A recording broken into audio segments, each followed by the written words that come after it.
કિસાન મિત્રો નમસ્કાર. હું ઈશ્વર પટેલ, ગામ રતનપુર, તાલુકો ઈડર, જિલ્લો સાબરકાંઠા. મેં કેમિકલ એન્જિનિયરિંગની અભ્યાસ કર્યો, ત્યાર પછી MBA કર્યું, ડિપ્લોમા ઇન્ડસ્ટ્રીયલ સેફ્ટી કર્યું અને નેચરોપેથીની અંદર માસ્ટર કર્યું. ત્યાર પછી વર્ષ 2008થી જે કેમિકલ્સથી એટલે કે રસાયણોથી જે નુકસાન થાય છે એ જાણ્યા પછી મેં કેમિકલ ફેક્ટરીની જોબ છોડી અને 2008થી મેં ઓર્ગેનિક ફાર્મિંગ, મેડિસિનલ પ્લાન્ટનું ફાર્મિંગ અને એ જે મેડિસિનલ પ્લાન્ટમાંથી પ્રોસેસિંગ કરીને આયુર્વેદિક પ્રોડક્ટો બનાવવાનું કામ ચાલુ કર્યું. હવે અહીંયા આવ્યા પછી મેં જોયું તો ખેતીની અંદર ઉત્પાદન ઘટતું જાય છે.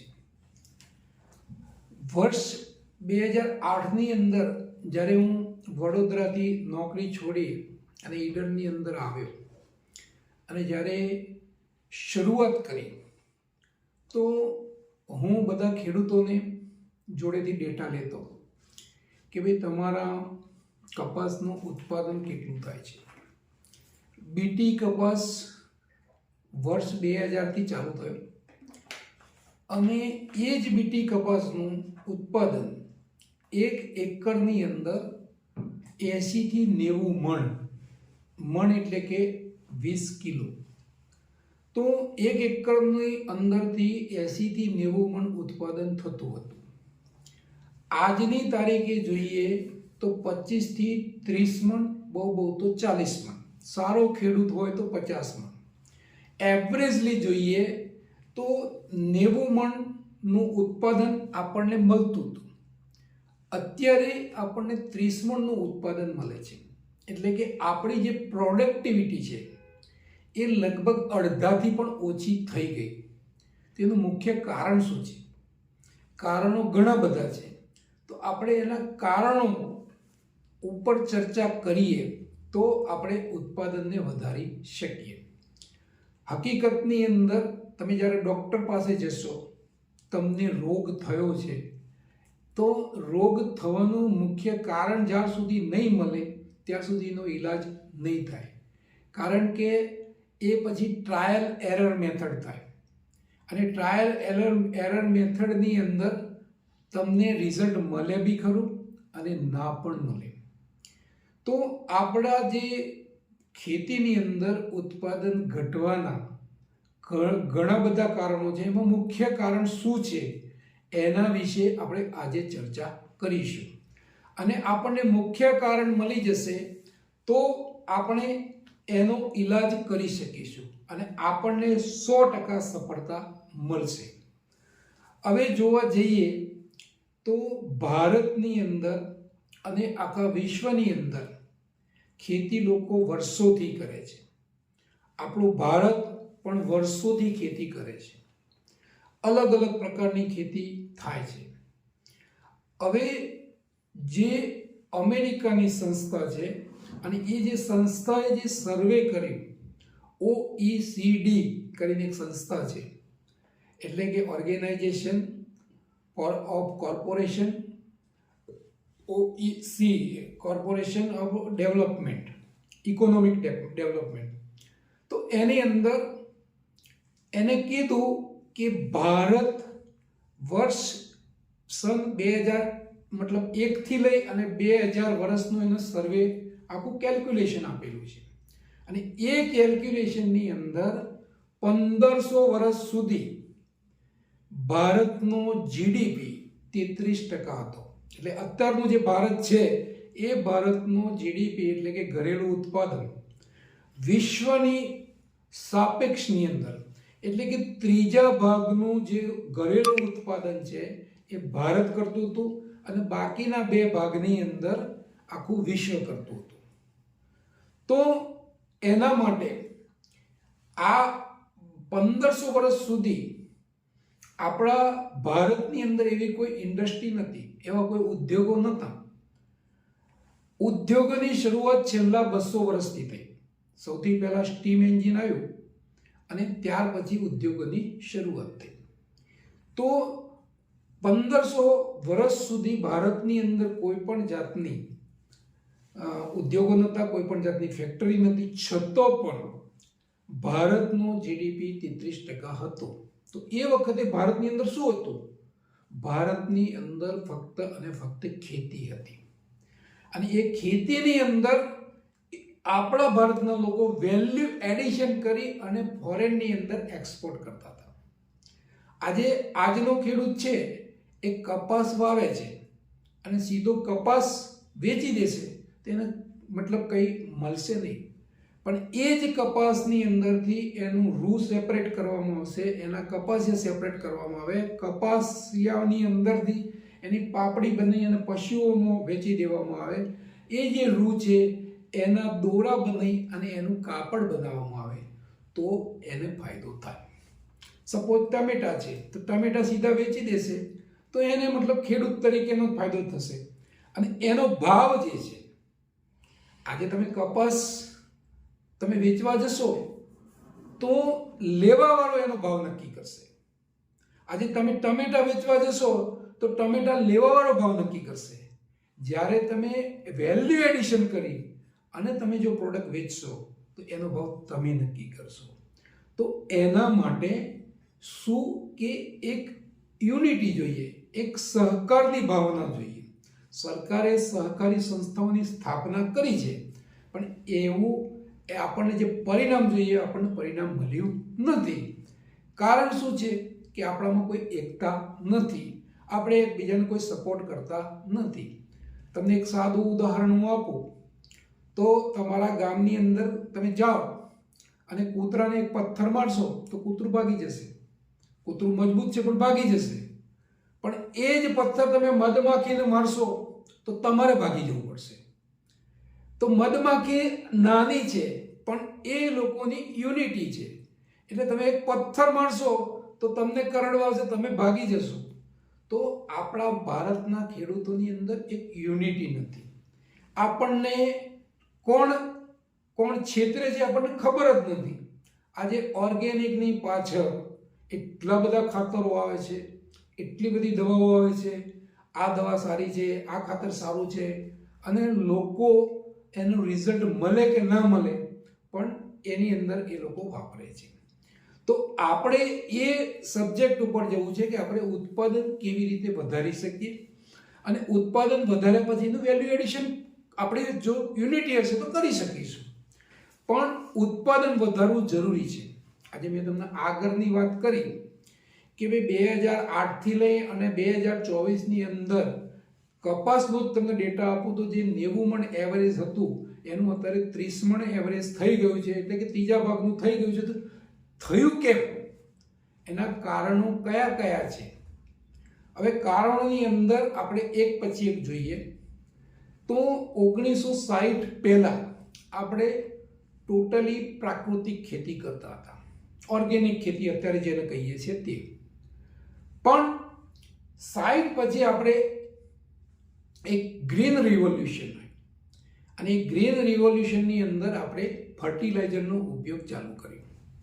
એટલે કે યુરિયા, ડીએપી અને પેસ્ટિસાઇડનો આપણે ઉપયોગ ચાલુ કર્યો.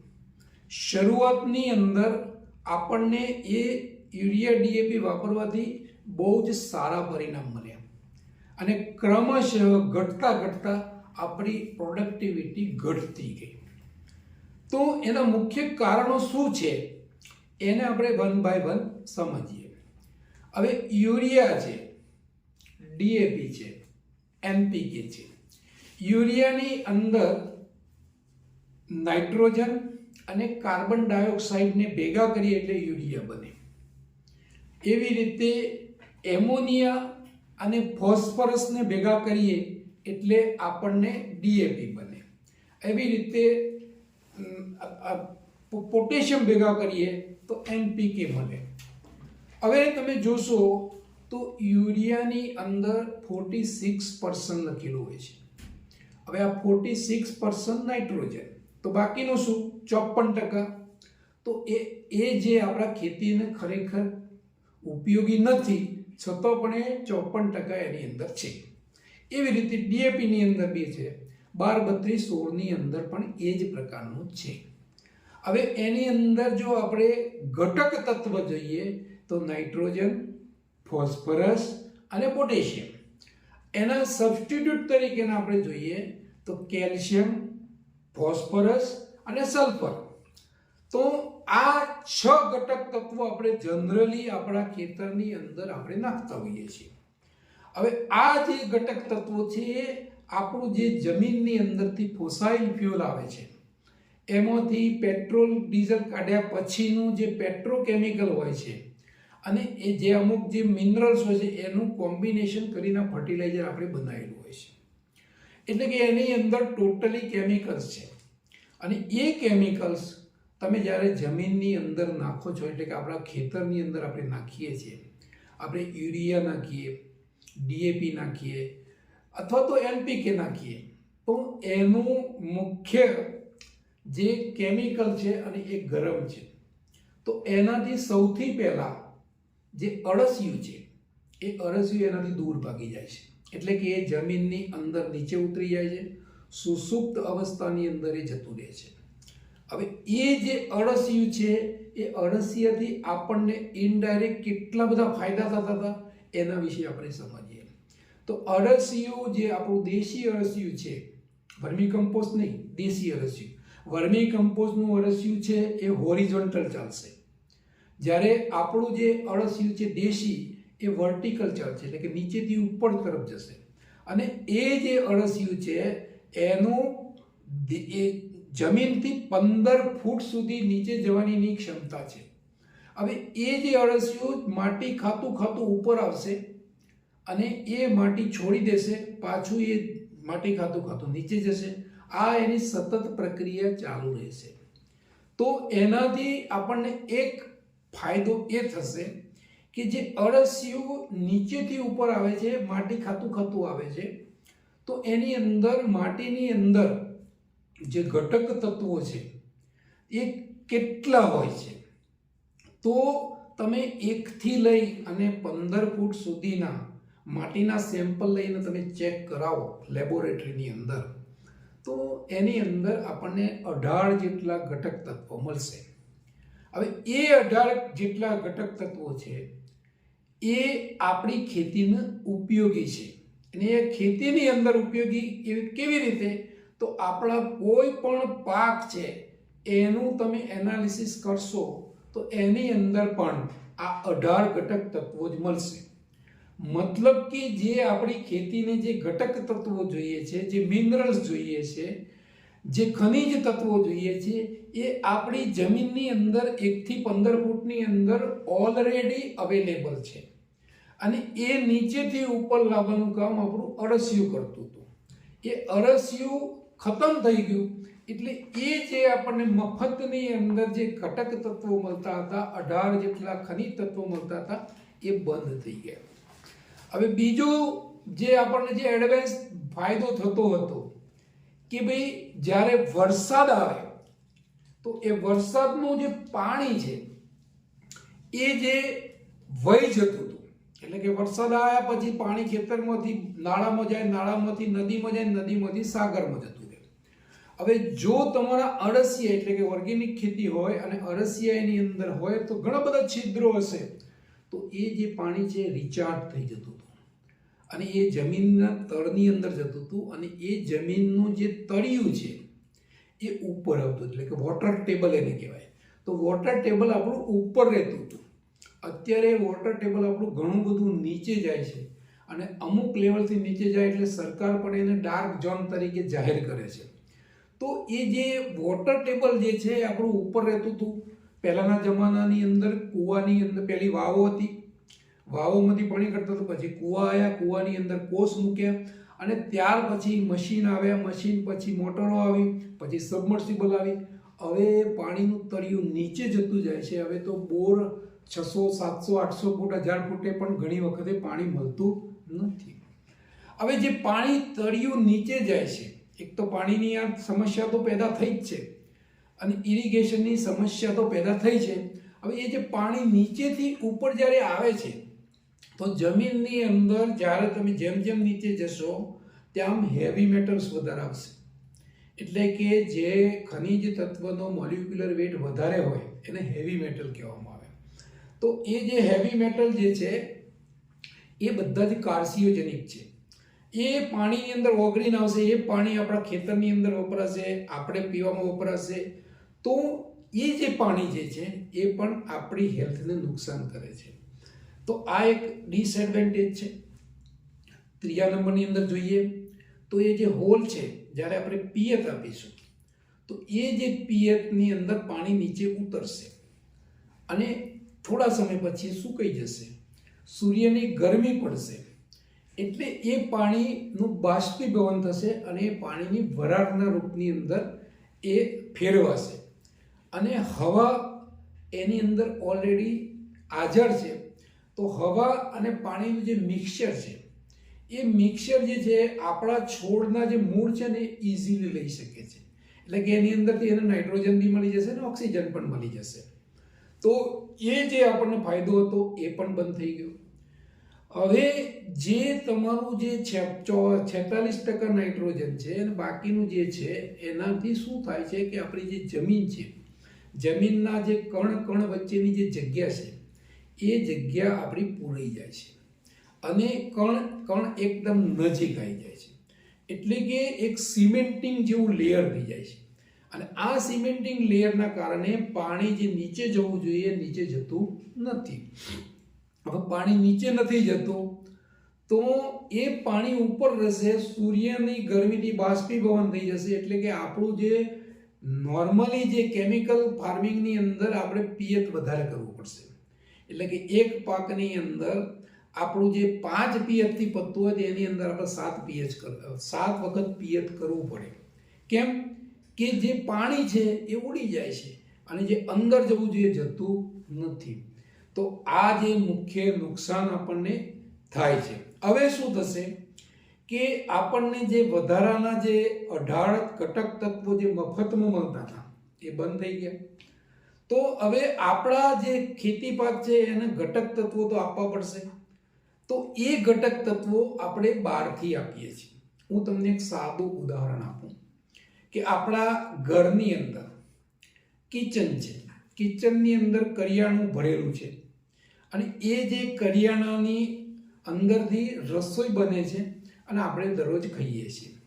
હવે એ જે કરિયાણું છે એ આપણે બજારમાંથી લાવી અને કિચનમાં મૂકીએ છીએ અને કિચનની અંદર આપણી માતા હોય, બેન હોય કે પત્ની હોય, આ એની રસોઈ બનાવે છે અને આપણે દરરોજ ખાઈએ છીએ. હવે કિચનની અંદર બનાવવાવાળું કોઈ નથી અને કરિયાણું લાવવાવાળું પણ કોઈ નથી. તો કમ્પલસરી આપણે ખાવા માટે બહારથી મંગાવવું પડશે. એટલે કે આપણે કોઈ રેસ્ટોરન્ટથી લાવીશું અથવા તો કોઈ હોટલમાંથી લાવીશું અને દરરોજ જ્યારે આપણે એને ખાઈશું તો આપણે બીમાર પડીશું. તો સેમ સિચ્યુએશન આપણા પાકની અંદર થાય છે. જે ઘટક તત્વો લાવવાવાળું અળસિયું હતું એને એનું કામ બંધ કરી દીધું છે અને જે તમારા બેક્ટેરિયા હતા એ પણ ઓછા થઈ ગયા છે. મરી નથી ગયા પણ ઓછા થઈ ગયા છે.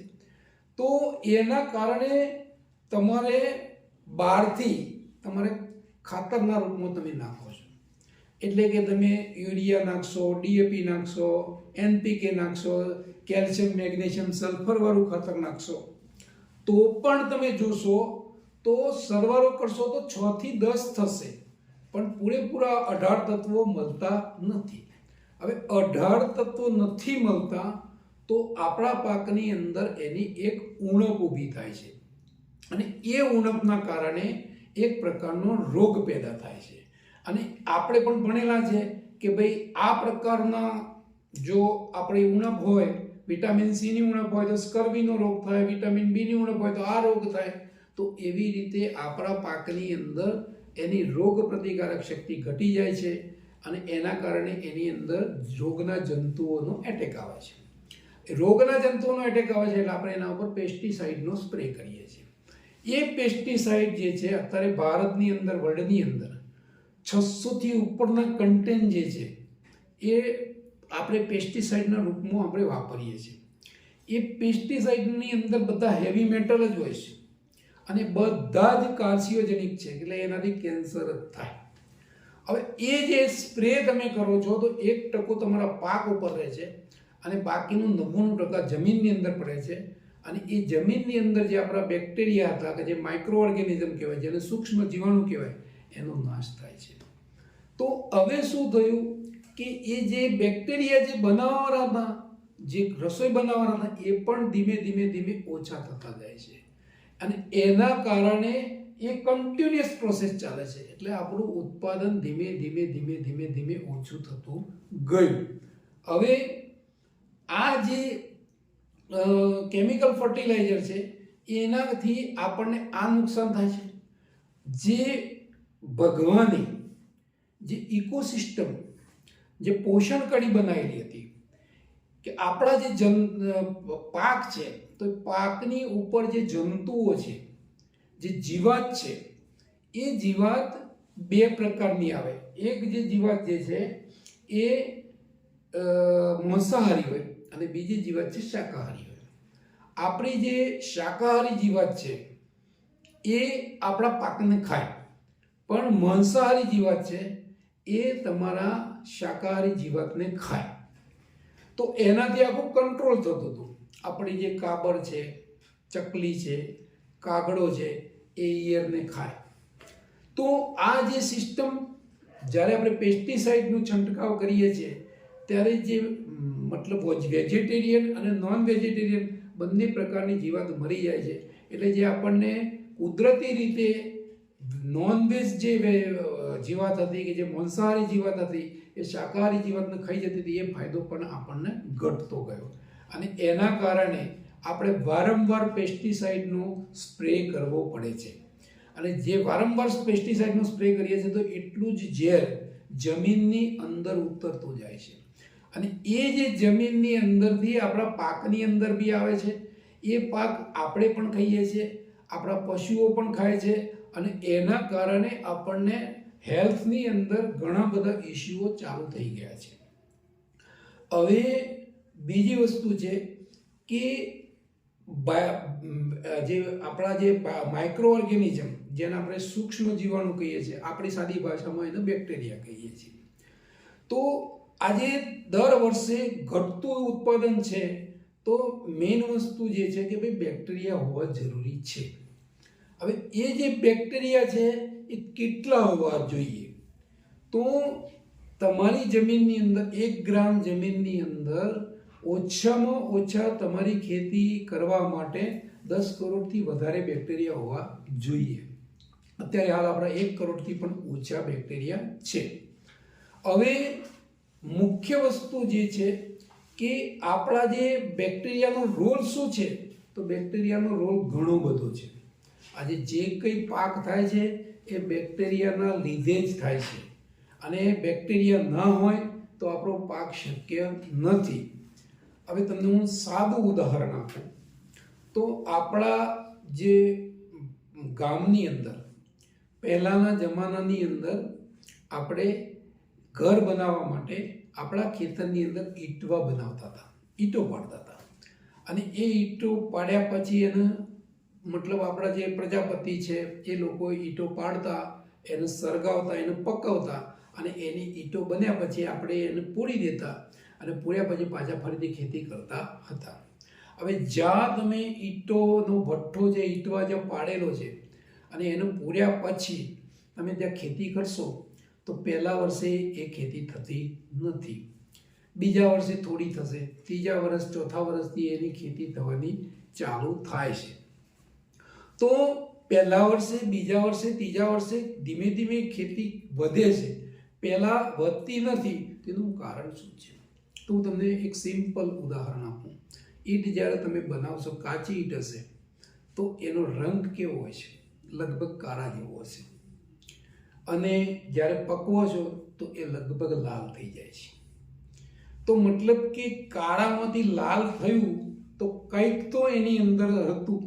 હવે જ્યારે કાળી ઈંટ છે, કાચી ઈંટ છે, એને તમે પાણીમાં મૂકશો ને તે ગળી જશે. જ્યારે પકવ્યા પછીની ઈંટ છે ને એ ઘડશે નહીં. તો મતલબ કે એની અંદરથી જે કાળો પદાર્થ હતો એ બળી ગયો. તો એ શું બળી ગયું? તો કાર્બન બળી ગયું. અને બીજું શું બળી ગયું? તો આપણા સૂક્ષ્મ જીવાણુઓ બળી ગયા. તો સૂક્ષ્મ જીવાણુ તમે જોશો તો સૂક્ષ્મ જીવાણુ બળી ગયા પછી ઈંટ આપણી શું થાય છે? કડક થઈ જાય છે. તો આપણી જમીનની અંદરથી જ્યારે સૂક્ષ્મ જીવાણુઓ છે એ નષ્ટ થઈ જાય તો આપણી જમીન કેવી થઈ જશે? એકદમ કડક થઈ જશે, પથ્થરવાળી થઈ જશે, સિમેન્ટિંગ જેવી થઈ જશે. તો મતલબ કે એ જે બેક્ટેરિયાના કારણે આપણી જમીનની અંદર ફળદ્રુપતા રહે છે. હવે આજે 1 વર્ષ 2 વર્ષ 3 વર્ષ પછી એની અંદર ઉગતું થાય છે તો એની અંદર વરસાદ પડે છે. અને એ જે વરસાદ છે એ વરસાદના પાણીની અંદર જુદી જુદી પ્રકારના બેક્ટેરિયા, લગભગ 1 લાખ કરતો પણ વધારે પ્રકારના બેક્ટેરિયા એ વરસાદના પાણીની અંદર હોય છે. અને એનું તમને પ્રત્યક્ષ ઉદાહરણ તમે જ્યારે ડુંગર ઉપર જોશો તો એ ડુંગર ઉપર એક વખત વરસાદ પડશે એટલે જાત જાતની વનસ્પતિઓ ઉગી જશે. તમારા ખેતરની અંદર પણ વરસાદનું જેવું પાણી અડશે તો તમારે જાત જાતની વનસ્પતિઓ ઉગી જશે. તો એની અંદર જુદી જુદી પ્રકારના બેક્ટેરિયા એની અંદર અવેલેબલ હોય છે. અને એના કારણે આપણી જમીનની અંદર બેક્ટેરિયાનું પ્રમાણ વધે છે અને એના કારણે આપણી બધા જ જે પાક છે એની અંદર અથવા તો કોઈ પણ હર્બલ અથવા તો કોઈ પણ નિંદામણ છે એ પણ ઉગી જાય છે. તો પહેલી વસ્તુ એ છે કે ભાઈ એક તો બેક્ટેરિયાની હોવું જરૂરી છે, એટલે કે સૂક્ષ્મ જીવાણુઓનું હોવું જરૂરી છે. અને એ સૂક્ષ્મ જીવાણુની અંદર પણ જુદી જુદી પ્રકારના જેટલા વધારે પ્રકારના બેક્ટેરિયા હશે એટલો આપણને વધારે ફાયદો થશે. અને બીજા નંબરની અંદર carbon content, organic carbon content હોવો ખૂબ જ જરૂરી છે. અને અત્યારના એગ્રીકલ્ચરના જે સાયન્ટિસ્ટો છે એમને પણ સાબિત કર્યું છે કે ભાઈ તમે જો કેમિકલ ખેતી કરવી છે તો પણ તમારા ખેતરની જમીનની અંદર જો 0.5 કરતાં ઓછો, 0.5 એટલે શું? 0.5% એટલે શું? તો 100 કિલો તમારી માટી હોય તો એની અંદર 500 ગ્રામ ઓર્ગેનિક કાર્બન હોય, એને 0.5 કહેવાય. તો આપણી જે જમીન છે 1 ફૂટ 2 ફૂટ અને એ જમીનની અંદર તમારો કાર્બન કન્ટેન્ટ કેટલો છે એ ઇમ્પોર્ટન્ટ છે. તમારું 0.6 હશે તો તમને ઉત્પાદન મળશે, 0.75 હશે તો ઉત્પાદન મળશે. એટલે કે કેમિકલ ફાર્મિંગની અંદર પણ તમારે જો ઉત્પાદન લેવું હશે તો તમારે 0.75 0.8 જેટલો કાર્બન કન્ટેન્ટ જોશે. એનાથી ઘટશે તો તમારી કેમિકલ ફાર્મિંગની અંદર પણ તમને ઉત્પાદન ઓછું મળશે.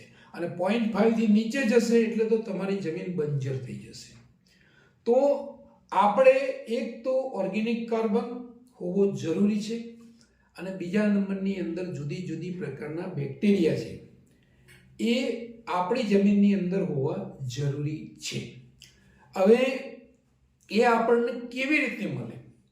આપણે જીવામૃત બનાવીશું અથવા તો કોઈ પણ પ્રકારનું મતલબ ખાતર બનાવીશું, પણ એ જે ખાતરની અંદર ઓર્ગેનિક કાર્બન તો હશે પણ જો જુદી જુદી પ્રકારના બેક્ટેરિયા ઓછા હશે તો તમને જેવો ફાયદો જોઈએ છે એવો ફાયદો તમને નહીં મળે.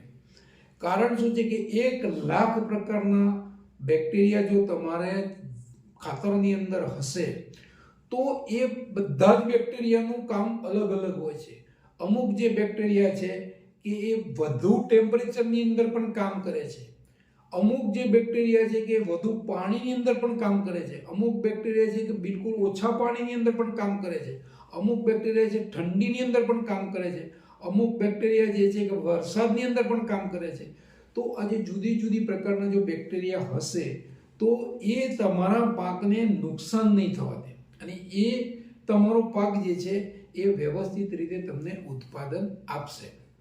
તો પહેલી વસ્તુ જે છે કે આપણે વધુમાં વધુ બેક્ટેરિયા લાવવા હોય તો શું કરવું પડે, અને એનું હાઈ ઓર્ગેનિક કાર્બનવાળું ખાતર ક્યાંથી મળે, કેવી રીતે બને? તો એના માટે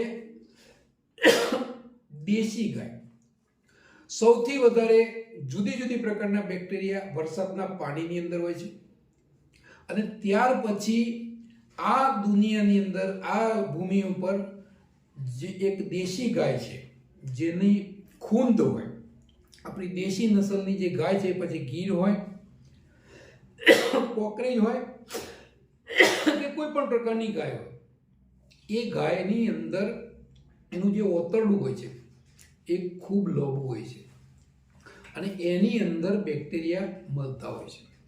હવે આપણી જે દેશી ગાય છે, તો એ દેશી ગાયની અંદર પણ એ શું ખાય છે એ મહત્વનું છે.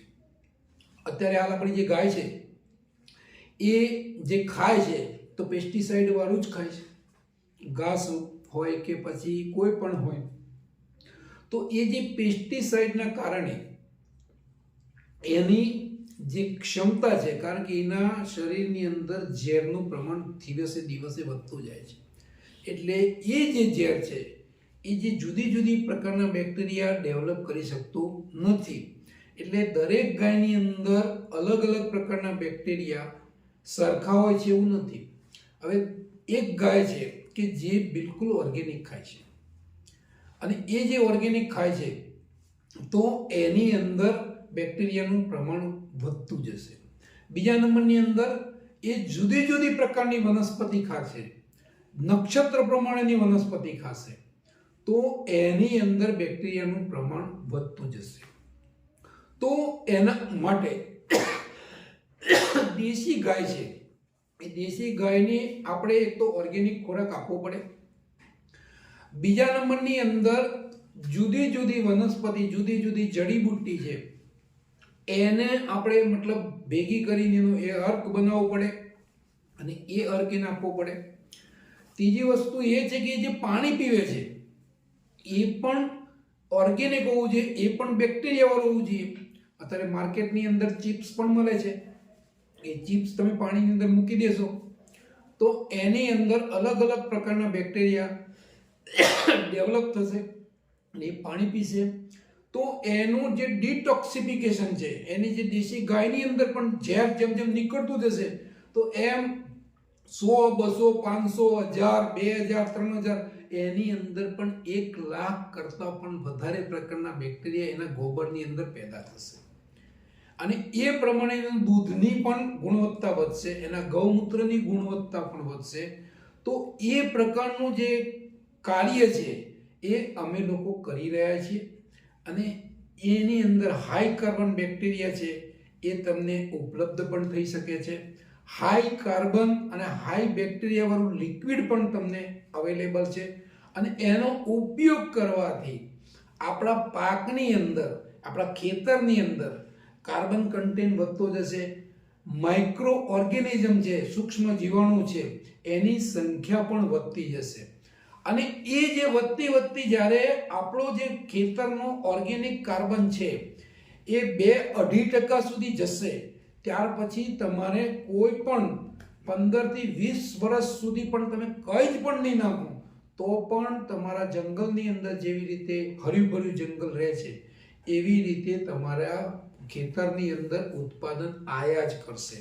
ઉત્પાદન તમારું અત્યારે જે છે એના કરતાં 2 ગણું 3 ગણું પણ ઉત્પાદન તમને મળશે, કારણ કે અત્યારે જે ઉત્પાદન જે તમને રિયલમાં જેની કેપેસિટી છે એ કેપેસિટી પ્રમાણેનું ઉત્પાદન મળતું નથી. તો આપણા ખેતીની અંદર જો આપણે પ્રોપરલી ઉત્પાદન લેવું હોય તો 2 મુખ્ય વસ્તુની જરૂરિયાત છે. એક જે છે કે હાઈ કાર્બન ઓર્ગેનિક ખાતર, અને બીજું જે છે કે હાઈ બેક્ટેરિયા વાળું લિક્વિડ.